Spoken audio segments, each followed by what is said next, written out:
ini kan baru breeding ya, paksa kita kasih lampu. Inbreed kita temuin antara anakan sama indukannya.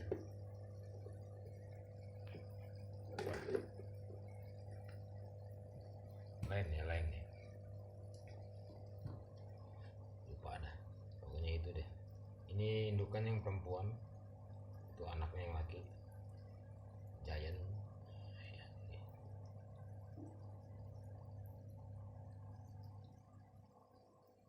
Kurang cahaya ya.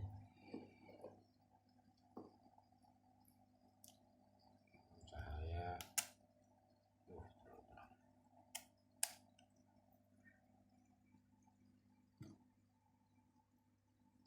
Malam dia nih sore siang dia nggak mau ngebreed. Dari sekian banyak ini ada apa namanya, Hardmoon cross style, Hardmoon multi plakat. Ini sini ada super blacknya giant, terus ada juga avatar black cooper gold. Kemudian ini ada apa namanya,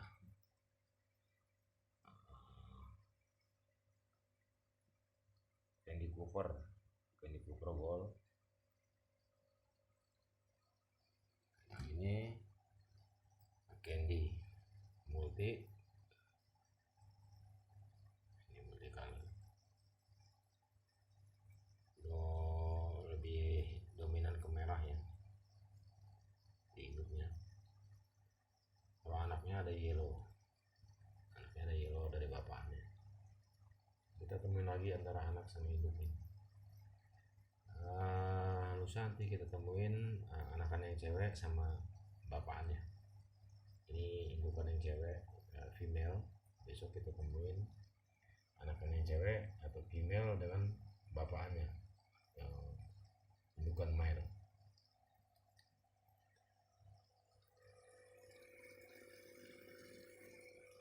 Barusan tadi kita gabungin dua biangan pada saat mulai 1 jam mulai mengeram itu busa udah mulai telur udah mulai diikat di busa. Itu kita angkat dengan apa namanya, gayung plastiknya ini nih, yang ada busa ini kita angkat sampai gayung, kita pindahin, kita campurin nih indukan yang sama-sama waktu ngeramnya sama ya, ngebreednya bareng ya, dengan jenis yang sama kita jadiin satu. Itu salah satu cara. Ada juga bisa dengan cara bak besar, kita sistem pakai apa namanya,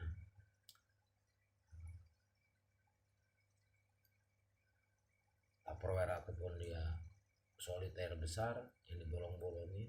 Kita bisa bikin banyak di situ, di dalam bak itu. Kasih lakban dulu ya biar nggak tembus pandang, baru kita bolong-bolongin. Gunanya adalah supaya pada saat anakan itu menetas, jadi anakan itu nanti umur 2 hari itu sudah bisa keluar lewat sela-sela lubang tersebut. Umur 4 hari itu soliter ataupun ya tupperware yang tempat breed itu tadi bisa diangkat semua, disisain satu indukan yang buat merawat anaknya yang sekian banyak itu. Kan ada sekitar 15 pasang ya, 15 pasang, sisa satu yang buat merawat anakannya. Kira-kira indukan yang paling sehat biar bisa merawat anakan kalau di sini pada saat mulai mengeram itu udah mulai kita ada baiknya kita kasih kutu air ya, kutir. Nah kutir itu nanti dia akan apa, beranak kalau nggak salah beranak, karena dia kutir itu salah satu makhluk yang mono ya, dia bisa bertelur sendiri tanpa ada perkawinan, kemudian itu telurnya menetas dalam badan, kemudian dikeluarkan anaknya itu keluar dari dia bulat, kemudian keluar anaknya menipis itu 3 hari ya, 3 hari.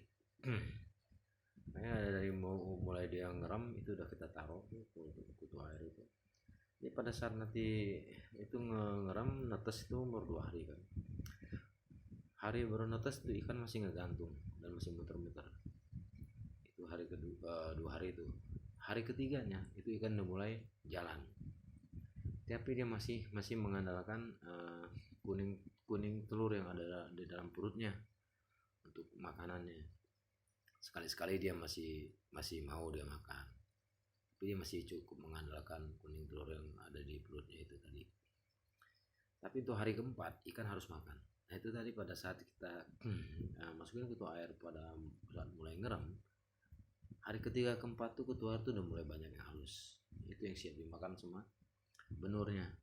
Benur kalau masih kecil benur harus banget benur. Umur 3 minggu tuh bisa dibilang burayak. Nah kalau nanti sudah umur 4 hari ya, andaikan kosong kutu air, Artemia sudah bisa ketemu di mulutnya itu. Kalau umur masih benur baru mulai jalan, kayaknya nggak tahu ya. lebih aneh tuh lebih percaya kutu air ya. Nah kebanyakan itu Artemia itu kebanyakan sekarang ini banyak yang agak gabuk. Padahal kita beli ya cukup lumayan sih harganya per botol itu. Coba nanti mau dicari lagi deh yang lebih bagus lagi, yang harganya lebih tinggi supaya nggak banyak yang gabuk. Karena di sini sendiri kutu air tuh atau kutir cukup banyak di lingkungan sini ya, masih tidak terlalu ngandelin Artemia ya. Kecuali kalau pas hujan turun mungkin kutir tuh agak sulit ya. Nah, itu baru bisa kita main Artemia. Ini Artemia, ini dia Artemia. Itu dia satu botol, kita beli satu botol. Beli berapa botol ya? Nah, kita beli yang kaleng gitu, yang bagus. Jadi buat kawan-kawan macam-macam cara ngebreed. Kalau di sini kita kenapa nggak main ketapang? Satu, memang agak sulit ketapang saat ini sih. Kita cari ketapang agak sulit karena banyaknya breeder ya. Pemula juga ataupun yang lama banyak. Jadi susah ketemu ketapang tuh, susah ketemu daun keringnya. Main air putih tapi harus kuat di garam dan juga ganti air. Kuat juga matahari, jadi nggak terlalu khawatir. Kemudian tuh ya itu dia kan terlalu bersih supaya tidak menyebabkan bakteri jahat ya dari amoniak atau dari kotoran ikan tersebut yang menimbulkan jadi amoniak yang menyebabkan bakteri. Rak belum kita susun semua, ini masih kosong, ini masih rak sementara aja. Susun baru kita masih baru pindah ya. Di ruangan ini pun masih kosong, belum ditata raknya, belum. Jadi mudah-mudahan kawan-kawan sendiri banyak mengetahui bagaimana cara breed, cara penggabungan anakan, baik dari mulai ikan mengeram dalam bentuk telur ataupun yang sudah menetas. Banyak macam. Yang jelas gini, kalau ikannya terjadi penggabungan pada saat udah menetas, dia menggabungkannya di bawah umur 10 hari, minimal 10 hari. Di bawah 10 hari riskan ya, karena ikan segitu tuh untuk penyesuaian air tuh belum terlalu kuat dan bahaya buat ikannya. Maka kawan-kawan banyak ngalamin umur 5 hari terus dipindahin di air baru, walaupun dia sudah disesuaikan dicampur dengan air yang baru, itu air lamanya masih tetap ada yang merempes ya, bahasanya merempes atau mati ya, karena ikan kebanyakan nggak kuat adaptasi air, kecuali kalau pH air di lingkungan kita itu bagus. Tapi nggak semuanya pH air yang ada di rumah kawan-kawan tuh bagus, nggak semuanya ya. Jadi yang pH airnya kurang bagus kita harus bisa mensikapinya dengan itu tadi, sabar di dalam pemindahan anakan, jangan terlalu terburu-buru hingga ikan banyak yang gagal. Yang utama air, kalau memang air di tempat kita tuh kurang bagus, kita berani cari air di tempat lain ya, kita beli atau kita bawa atau bagaimana. Yang jelas sepengalaman aneh sendiri ya, kalau isi ulang itu relatif, nggak semua isi ulang itu, air isi ulang itu bagus. Terkadang ada juga yang pengusaha air isi ulang tuh yang hanya memikirkan keuntungan pribadi. Misalkan di sini, di daerah sini, Cilengsi ini umumnya airnya banyak mengandung kapur sama seng ya.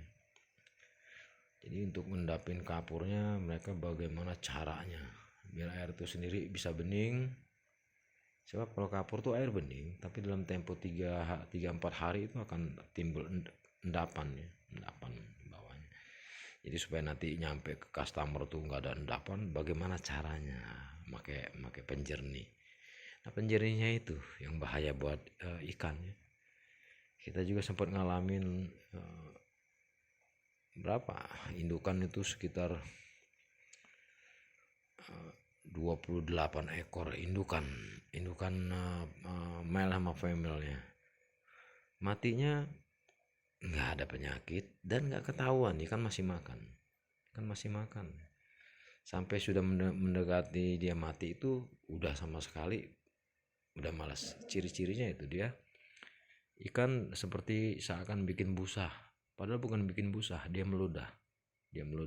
Ada gelembung-gelembungnya halus-halus meludah. Itu menandakan bahwa insang dia itu nggak dalam kondisi nggak fit ya, pengaruh dari air. Itu indukan. Kalau untuk anakan pada saat itu tidak ada yang jadi. Umur 4 hari aja habis semua. Jadi dulu tuh berapa kolam tuh ya, habis berapa 100 galon aku isi ulang. Karena dulu kita berpikir isi ulang akan lebih bagus daripada air sumur sendiri, karena kapur sama seng. Katanya isi ulangnya sengnya mungkin masih ada, kapurnya udah ngendap, udah disingkirkan, tapi zat pengendap dari kapurnya itu kalau dalam prediksi aneh itu ya masih ada. Itu yang membuat ikan jadi keracunan jangka panjang. Itu jangka 3 minggu ya, 3 minggu paling lama. Ada yang 2 minggu, ada yang 4 hari nggak kuat. Apalagi kalau kemarin-kemarin tuh kita ikan tuh impor dari Magelang, impor dari Bali, impor dari Medan, kita impor dari situ ya pacak-pacaknya. Dari arti kata dari daerah jauh yang memang beda kualitas airnya, hingga di sini ada kendala dan kita mulai lagi dengan indukan baru dan kita di sini. Kenapa saya bilang kita? Karena ini usaha ini kita bikin rame-rame dari teman-teman. Ada berapa orang? 3 orang ya. kita coba pindah dari tempat breed yang lama ke sini. Mudah-mudahan di sini akan lebih bagus. Buat kawan-kawan semua, sukses selalu. Salam Betafish Indonesia. Assalamualaikum warahmatullahi wabarakatuh. Buat Beta Development, nomor teleponnya 0896 4360 9865. See you.